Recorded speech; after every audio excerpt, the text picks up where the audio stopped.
I have really struggled with this project from the get go, and not just because it was more difficult than other projects, but because I have not been able to see anything positive regarding equity in education or equity in general.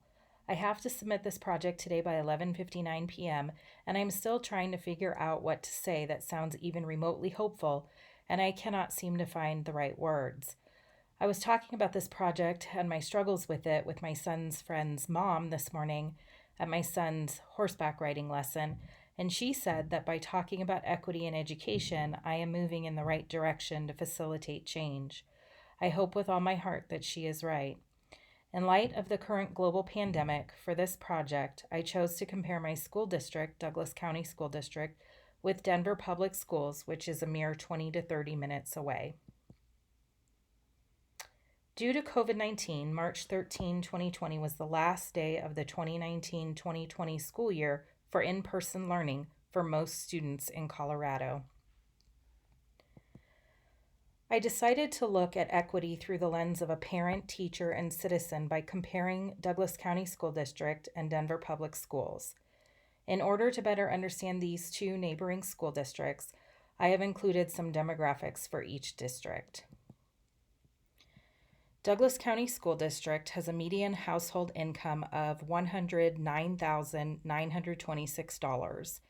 It serves 68,000 students, 77% of which are white, 13% Hispanic, 4% Asian, 2% Black, and 4% other. Douglas County School District ranks number 137 out of 180 of the most diverse schools in Colorado. Students that are eligible for free and reduced lunch make up 11% of the student body, 3% of which are English language learners. Douglas County School District has a 92% graduation rate.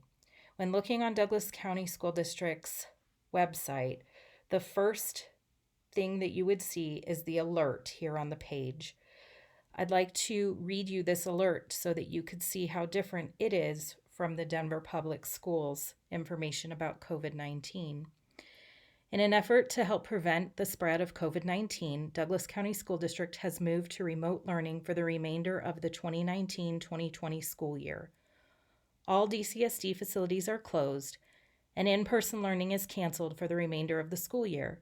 This includes cancellation of before and after care, preschool, outdoor education, and any DCSD-sponsored field trips and camps, as well as facility rentals.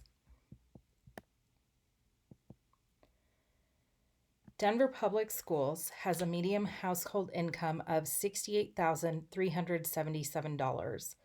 It serves 93,356 students, of which 54% are Latinx, 25% white, 13% African American, 3% Asian, and 4% other.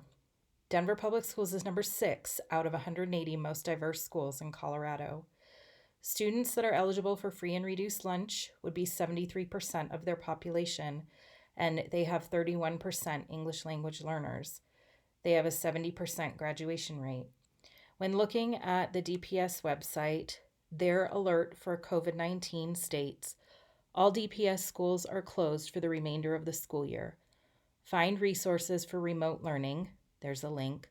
See new food distribution and delivery sites. Again, a link. Call our helpline at 720-423-3054 for support in many languages.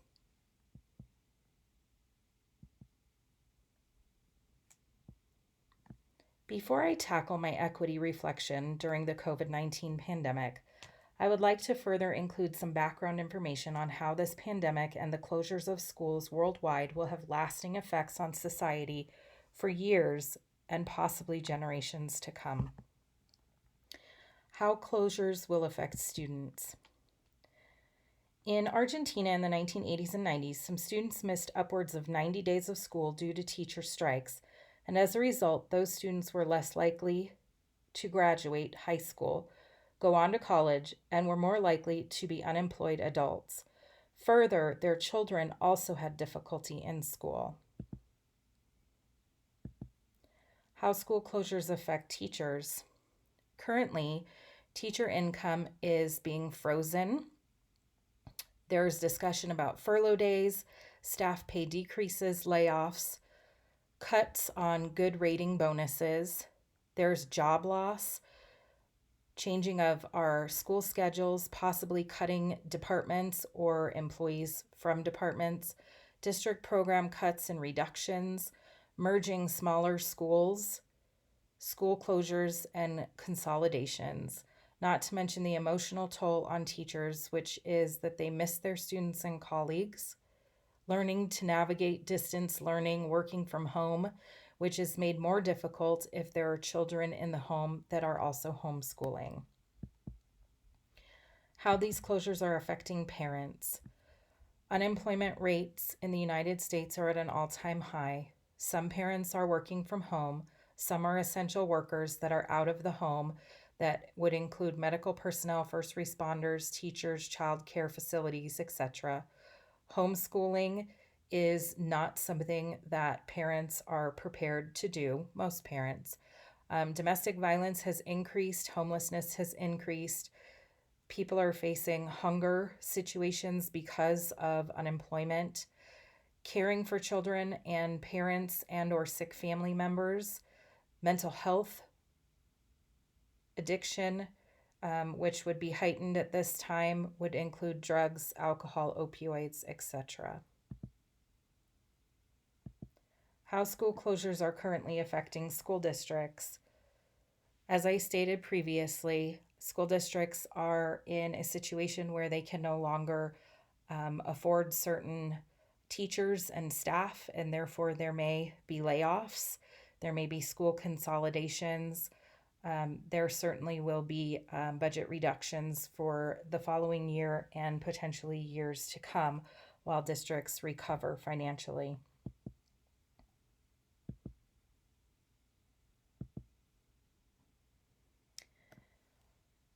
School closures and their long-term effects on low-income students. Doug Harris at Tulane University in New Orleans was part of a research team tracking students as they returned to New Orleans after Hurricane Katrina and re-enrolled in newly organized schools. He says it took 2 full school years from the spring of 2006 to the spring of 2008 for those returning students to fully recover their lost learning. There's suggestive evidence, he says, that the negative impact was worse for low-income and African American students. So what does this mean with extended closures? Will students return to school in the fall? No one is sure when schools will reopen and or what education will look like moving forward.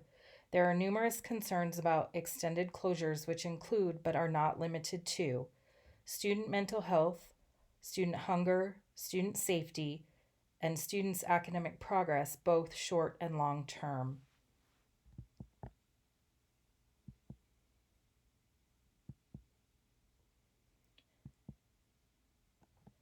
Now I would like to go back to comparing DCSD and DPS in terms of equity in education, which is, in the simplest terms, means fairness in education. I have been thinking a lot about how my situation is similar and yet vastly different from other single moms, and how my son's remote learning compares to other children in other school districts. I am currently employed, working from home, receiving a regular paycheck and my medical benefits, and I have a school district issued laptop to not only work from home, but to also work on my graduate program and to homeschool my child. My son is being homeschooled. I am a licensed secondary English teacher, and I have 18 years experience teaching high school English, and this year I am a teacher librarian.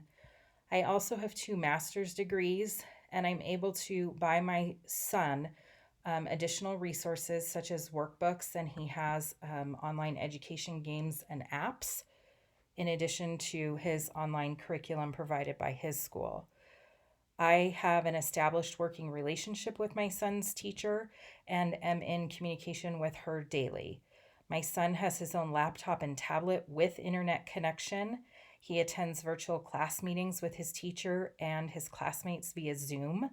He is able to go outside and ride his bike and his razor for outdoor exercise, which we refer to as PE. And he is continuing his martial arts classes 5 days a week via Zoom. And he resumed horseback riding lessons today. My son has access to breakfast, lunch, dinner, and snacks. And we participate in Takeout Tuesday, where we buy lunch or dinner from a local restaurant. My son has never known hunger. My son has a brand new Chromebook, which we purchased at Target when the school closures went into effect. He also has his own personal tablet and headphones.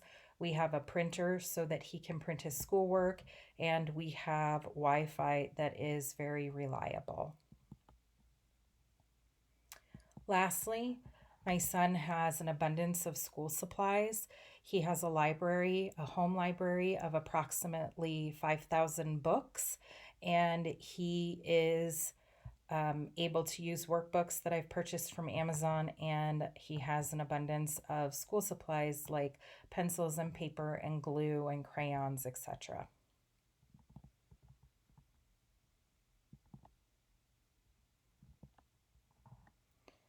I want to have a positive outlook on equity in education, but I cannot see a time when students who have less than their more privileged peers will ever receive an equitable education. My son attends a Douglas County School District charter school and lives in the suburbs of Denver, just 20 to 30 minutes away from the children who attend DPS schools who are facing more challenges than he is during this pandemic. My son has had access to food, a safe place to live, technology, extracurricular and outdoor activities, books, and so very much more. I have been able to work from home, have a normal paycheck, maintain my health insurance, and homeschool my child with very few limitations. When my son returns to school in the fall, I know that he will have not experienced the same struggles that millions of other students from low income families have faced, and he and his classmates will rebound quicker. There is no equity in education, and living through this global pandemic only makes me think that we have a long way to go before anyone can say there is equity in education.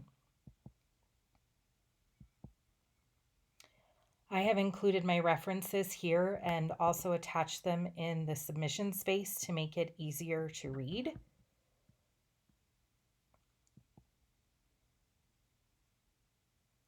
Thank you.